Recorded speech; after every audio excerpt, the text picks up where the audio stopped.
श्री कृष्ण गोविंद हरे मुरारी, हे नाथ नारायण वासुदेवा। राधे राधे प्यारे भक्तों, जय श्री हरि, जय माँ लक्ष्मी।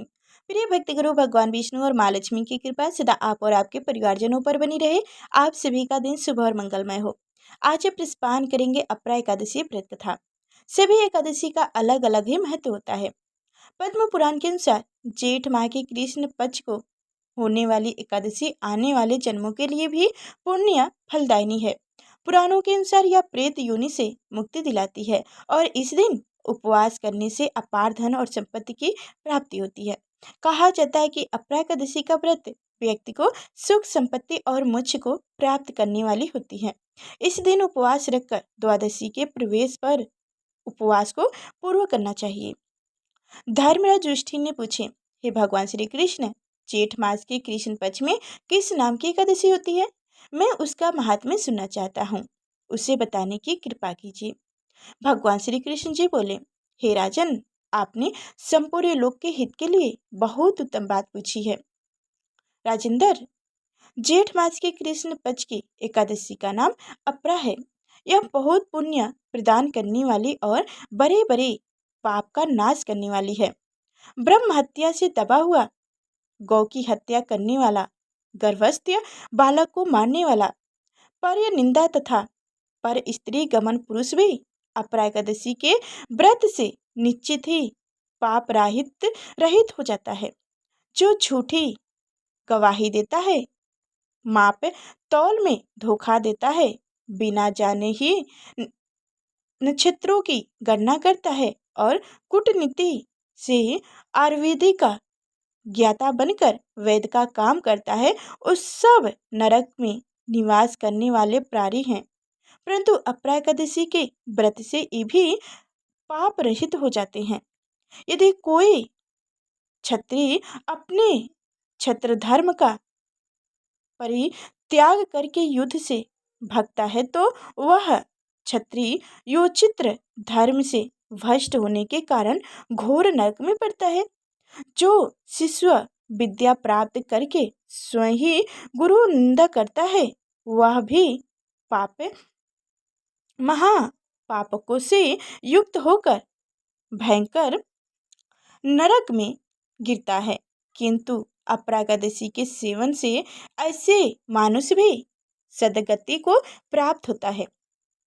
माघ में जब सूर्य मकर राशि पर स्थित हो, उस समय प्रयाग में स्नान करने वाले मानुष को जो पुण्य होता है, काशी में शिवरात्रि का व्रत करने से जो पुण्य प्राप्त होता है, गया में पिंडदान करने, पितरों को तर्पण करने वाले पुरुष से जिस पुण्य का भागी होता है, बृहस्पति के सिंह राशि पर स्थित होने पर गोदावरी में स्नान करने वाला मनुष्य जिस फल को प्राप्त करता है, वही बद्रीनाथ की यात्रा के समय भगवान केदार के दर्शन से तथा बद्री तीर्थ के सेवन से जो पुण्य फल उपलब्ध है, तथा सूर्य ग्रहण के समय कुरुक्षेत्र में दक्षिणा सहित यज्ञ करके हाथी घोड़ा और स्वर दान करने से जिस फल की प्राप्ति होती है, अपरा एकादशी के सेवन से भी मनुष्य वैसे ही फल प्राप्त करता है। अपरा को उपवास करके भगवान वामन की पूजा करने से मनुष्य सब पापों से मुक्त होकर श्री विष्णु लोक को प्रतिष्ठित होते हैं। इनके पढ़ने और सुनने से सहस्त्र गौ दान का फल मिलता है। हमारे शास्त्रों में कहा गया है कि एकादशी व्रत करने वालों के समस्त पापों का नाश हो जाता है। प्रभु इस व्रत से प्रसन्न होकर साधक को अंत पुण्य देते हैं। जेठ मास की कृष्ण पक्ष की एकादशी को व्रत रखकर भगवान विष्णु की पूजा करने का विधान है। इस एकादशी को अपरा एकादशी के नाम से जाना जाता है। अपरा एकादशी का एक अर्थ यह है कि इस एकादशी का पुण्य अपार है। इस एकादशी का व्रत करने से लोग पापों से मुक्त होकर भव सागर से तैर जाते हैं। पुराणों में एकादशी के व्रत के बारे में कहा गया है कि व्यक्ति को दशमी के दिन शाम में सूर्यास्त के बाद भोजन नहीं करना चाहिए। रात्रि में भगवान का ध्यान करते हुए सोना चाहिए। एकादशी के दिन सुबह उठकर स्नान करके भगवान विष्णु की पूजा करनी चाहिए। पूजा में तुलसी दल, श्रीखंड, चंदन, गंगा जल एवं फलों का प्रसाद अर्पित करना चाहिए। व्रत रखने वालों को पूरे दिन परनिंदा, झूठ, छल, कपट से बचना चाहिए। जो लोग एकादशी किसी कारण व्रत नहीं करते हैं तो उन्हें एकादशी के दिन चावल नहीं खाना चाहिए। जो व्यक्ति एकादशी के दिन विष्णु सहस्त्र नाम का पाठ करते हैं उस पर भगवान विष्णु की विशेष कृपा होती है। व्रत कथा इस प्रकार के हैं। धर्मराज युधिष्ठिर, आप ध्यानपूर्वक सुनिए। तब भगवान श्री कृष्ण जी अप्रा एकादशी की व्रत कथा सुनाते हैं। महाध्वज नामक एक धर्मात्मा राजा था। राजा का छोटा भाई ब्रिज ध्वज बड़े भाई से दोष रखते थे। एक दिन मौका पाकर उसने राजा की हत्या कर दी और जंगल में एक पीपल के नीचे उन्हें गाड़ दिया। अकाल मृत्यु होने के कारण राजा की आत्मा प्रेत बनकर पीपल पर रहने लगी। मार्ग से गुजरने वाले हर व्यक्ति को आत्मा परेशान करती थी। एक दिन एक ऋषि इस रास्ते से गुजर रहे थे। उन्होंने प्रेत को देखा और अपने तपोबल से उनके प्रेत बनने का कारण जाना। ऋषि ने पीपल के पेड़ से राजा की प्राण प्रेत आत्मा को नीचे उतारा और परलोक विद्या का उपदेश दिया। राजा को प्रेत योनि से मुक्ति दिलाने के लिए ऋषि ने स्वयं अप्रा एकादशी का व्रत रखा। दूजी के दिन व्रत पूरा होने पर व्रत का पुण्य प्रेत को दे दिया। एकादशी व्रत का पुण्य प्राप्त करके राजा प्रेत योनि से मुक्त हो गए और स्वर्गलोक चले गए। भगवान विष्णु की जय हो। श्री एकादशी माता की जय हो। तो अब आप सभी लोग सुनेंगे तुलसी माता की कथा, क्योंकि एकादशी व्रत में तुलसी माता की कथा सुनी जाती है। जैसे आप एकादशी व्रत कथा सुनते हैं वैसे ही तुलसी माता की कथा सुनना अनिवार्य होता है। इस कथा के माध्यम से आप जानेंगे कि जब भी आप एकादशी का व्रत या भगवान विष्णु की व्रत रखते हैं तो उसमें जो उनको भोग लगाते हैं उनमें तुलसी दल क्यों चढ़ाई जाती है। तो अब ध्यानपूर्वक तुलसी माता की कथा सुनिए।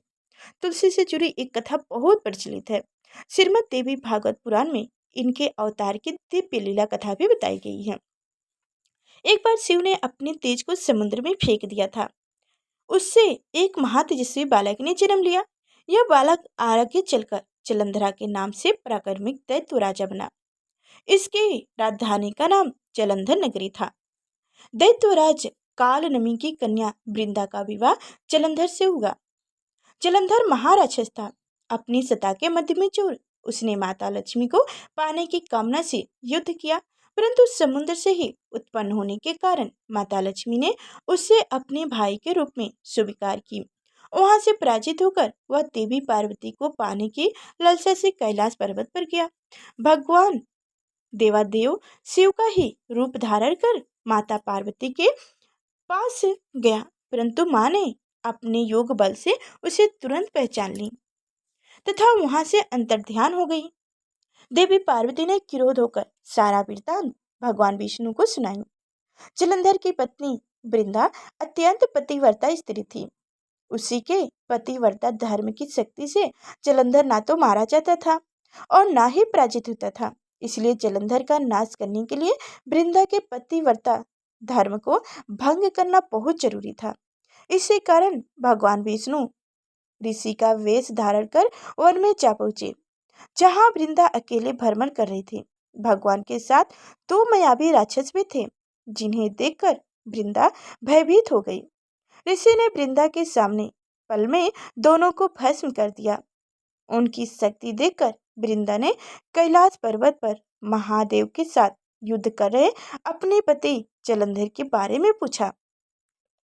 ऋषि ने अपनी माया जाल से दो बानर प्रकट किए। एक बानर के हाथ में जलंधर का सिर था तथा दूसरे के हाथ में धर्म। अपने पति की यह दशा देखकर वृंदा मूर्छित होकर गिर पड़ी। होश में आने पर उन्होंने ऋषि रूपी भगवान से विनती की कि वह उनके पति को जीवित कर दें। भगवान ने अपनी माया से पुण्य जलंधर का सिर धड़ से जोड़ दिए, परंतु स्वयं भी वह उसी शरीर में प्रवेश कर गए। वृंदा को इस छल का जरा आभास न हुआ। जलंधर बने भगवान के साथ वृंदा पतिव्रता का व्यवहार करने लगी, जिससे उनका सती तो भंग हो गया। ऐसा होते ही वृंदा का पति जलंधर युद्ध में हार गया। इस सारी लीला का जब वृंदा को पता चला तो उसने क्रोध होकर भगवान विष्णु को शिला होने का श्राप दे दिया तथा स्वयं सती हो गई। जहाँ वृंदा भस्म हुई वहां तुलसी का पौधा उगा। भगवान विष्णु ने वृंदा से कहा, हे वृंदा, तुम अपने सतीत्व के कारण मुझे लक्ष्मी से भी अत्यधिक प्रिय हो गई हो। अब तुम तुलसी के रूप में सदा मेरे साथ रहोगी। जो भी मनुष्य भी मेरे शालिग्राम रूप के साथ तुलसी का विवाह करेगा उसे इस लोक और परलोक में विपुल यज्ञ यश प्राप्त होगा। जिस घर में तुलसी होती है वहां यम के दूत भी अस में नहीं जा सकते। गंगा एवं नर्मदा के जल में स्नान तथा तुलसी का पूजन बराबर माना जाता है। चाहे मानुष कितना भी पापी क्यों न हो, मृत्यु के समय जिनके प्राण मंजरी रहित तुलसी और गंगा जल मुख में रखकर निकल जाते हैं वह पापों से मुक्त होकर वैकुंठ धाम को प्राप्त होते हैं। जो मनुष्य तुलसी एवं आंवले की छांव में अपने पितरों का श्रद्धा करते हैं उनके पितृ मुझको प्राप्त हो जाते हैं। जय हो तुलसी मैया, जय भगवान विष्णु, जय माँ लक्ष्मी। तो प्रिय भक्तगणों, अगर मेरी कथा को पूरा अंत तक सुन रहे हैं तो आप सभी से अनुरोध है कि आज ना लाइक कीजिएगा ना सब्सक्राइब कीजिएगा, बस हमारे इस वीडियो को ज़्यादा से ज़्यादा शेयर कीजिएगा। अगर आप मेरी कथा को पूरा सुन रहे हैं तो बस आप एक काम कीजिएगा, मेरी कथा को ज़्यादा से ज़्यादा शेयर कीजिएगा। प्लीज़ आप सभी से रिक्वेस्ट है कि ज़्यादा से ज़्यादा शेयर कीजिएगा। फिर अगले नेक्स्ट वीडियो मिलेंगे, तब तक के लिए धन्यवाद।